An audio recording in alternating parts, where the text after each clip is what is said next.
প্রিয় নেতৃবৃন্দ, আপনারা জানেন 1978 সালের 27 অক্টোবর শহীদ প্রেসিডেন্ট জিয়াউর রহমানের নিজ হাতে গড়া একটি সংগঠন এই জাতীয়তাবাদী যুবদল প্রতিষ্ঠিত হয়েছিল। আজ হাতে পামা করে 47তম বছরে পদার্পণ করেছে এই যুবদল।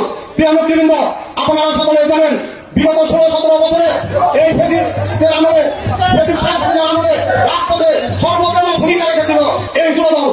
রাজপথে সর্বোচ্চ মামলা হামলার শিকার হয়েছে এই যুবদল। তাই প্রিয় ভাইয়ের আমার, আমি আমার বক্তব্য দীর্ঘায়িত করবো না, আমি শুধু একটি কথা সংক্ষিপ্ত আকারে বলে আমার বক্তব্য শেষ করবো। প্রিয় নেতৃবৃন্দ, সামনে যে জাতীয় সংসদ নির্বাচন আসছে, সেই সংসদ নির্বাচন উপলক্ষে আমাদের প্রিয় নেতা জনাব মাহমুদুল আবদুল্লাহ ভাই ইতিমধ্যে বিভিন্ন সভায় বিভিন্ন অনুষ্ঠানে তিনি বক্তব্য রেখেছেন যে আমরা যারা তার কর্মী আছি, আমরা যারা বিনিময় সংগঠনের নেতৃবৃন্দ আছি, আমাদের আসলে করণীয় কি, আমরা সামনের দিনে কি করবো। তিনি ইতিমধ্যে বলেছেন আমরা যারা ওয়ার্ড পর্যায়ের নেতৃবৃন্দ আছি, ইউনিয়ন পর্যায়ের নেতৃবৃন্দ আছি, আমরা যেন স্ব ওয়ার্ডে আমাদের পরিবার, আমাদের আত্মীয় স্বজন, আমাদের পাড়া প্রতিবেশী এবং আমাদের যারা শুভাকাঙ্ক্ষী আছেন তাদের কাছে আমাদেরকে যেতে হবে, তাদের কাছে আমাদেরকে রুবেল ভাইয়ের পক্ষে, ধানের শীষের পক্ষে ভোট প্রার্থনা করতে হবে। প্রিয় ভাইরা আমার, তাই আমি আমার 60 ইউনিয়নের নেতৃবৃন্দ এমনকি 63 ওয়ার্ডের যুবদলের নেতৃবৃন্দদেরকে বলতে চাই, আপনারা প্রথমে আপনাদের পরিবারের সদস্যবৃন্দ, আপনাদের আত্মীয় স্বজন, আপনাদের পাড়া প্রতিবেশী এবং আপনাদের ওয়ার্ড ভিত্তিক নেতৃবৃন্দদের কাছে যান, যে রুবেল ভাইয়ের কথা বলেন, মা বোনদের কাছে যান, যে রুবেল ভাইয়ের কথা বলেন, ধানের শীষের পক্ষে কথা বলেন। প্রিয় ভাইরা আমার, আমি আরেকটি কথা বলতে চাই, আমরা যারা ধানের শীষের, আমরা যারা ওয়ার্ড পর্যায়ের নেতৃবৃন্দ আছি, আমরা যারা ইউনিয়নের নেতৃবৃন্দ আছি, আমাদের সকলের আত্মীয় স্বজন, সকলের আমাদের শুভাকাঙ্ক্ষী সবাই কি বিএনপি সমর্থক? সবাই কিন্তু বিএনপি সমর্থক না।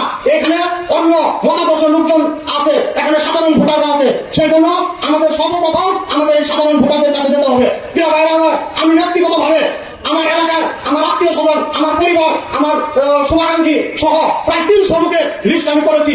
এই 300 লোকের লিস্টের মধ্যে অলরেডি আমি 150 লোকের কাছে আমি দিয়েছি যে ধানের শীষের পক্ষে তাদের কাছে ভোট প্রার্থনা করেছি, রুবেল ভাইয়ের পক্ষে তাদের কাছে ভোট প্রার্থনা করেছি। প্রিয় ভাইরা আমার, ইতিমধ্যেই আমরা যারা রুবেল ভাইয়ের কর্মী আছি, আমরা যদি আজকে শুনি যে রুবেল ভাই অমুক একটি অনুষ্ঠানে আসবেন, আমরা যারা নেতৃবৃন্দ আছি কি করি, আমরা ভালো কাপড় চোপড় পরে গায়ে সেল মেরে 200 মোটরসাইকেল সহ আমরা রুবেল ভাইয়ের কাছে যাই, তার আশেপাশে আমরা ঘিরে থাকি এবং কি ছবি ও সেলফি তোমার জন্য ব্যস্ত হয়ে যায়। এই রাজনীতি আসল মানে প্রিয় ভাইরা আমার, রুবেল ভাইয়ের জন্য যদি মন থেকে কোনো কিছু করতে চান, মন থেকে তার জন্য ভালো চান, তাহলে স্ব ওয়ার্ডে আপনাদের যারা শুভাকাঙ্ক্ষী আছেন তাদের কাছে গিয়ে ভোট প্রার্থনা করতে হবে এবং সামনের দিনে রুবেল ভাইয়ের নির্বাচনে এই যুবদলের নেতৃবৃন্দ সর্বোচ্চ ভূমিকা রাখতে হবে এবং সর্বোচ্চ ভূমিকা রাখবেন, এই আশাবাদ ব্যক্ত করে আমি আমার সংক্ষিপ্ত বক্তব্য শেষ করছি। বাংলাদেশ জিন্দাবাদ, বাংলাদেশ জাতীয়তাবাদী যুবদল জিন্দাবাদ, শহীদ জিয়া অমর হোক, খালেদা জিয়া জিন্দাবাদ, আগামী রাষ্ট্রনায়ক জনাব তারেক রহমান জিন্দাবাদ, প্রিয় নেতা মাহমুদুল হক রুবেল ভাই জিন্দাবাদ। আসসালামু আলাইকুম।